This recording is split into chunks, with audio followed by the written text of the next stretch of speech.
This is Abdullah Kashmil, class CIS 148, programming using Java, and this is week 5 assignment calculating the greatest common divisor. Start with the program with getting the user input for the first and the second number, and put a condition that the numbers has to be 1 or greater. It cannot be 0 or less than 1 or negative number. And it creates and this is a loop, so it's going to keep asking for the number until we give a number that is 1 or greater. Same for the second number. Then we start the loop to calculate the greatest common divisor. The condition is that if the two numbers are not equal, then it's going to keep doing the loop. First thing we do is the swapping to make sure the m is the bigger number than n.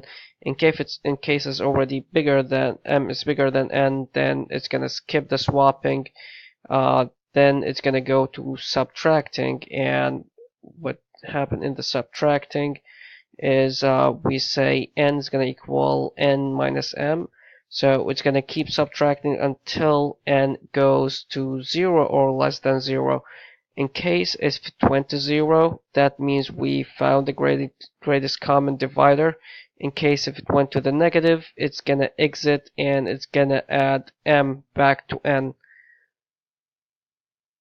Then we're gonna go back in here, and when they are equal, that means that we reach the greatest common divisor.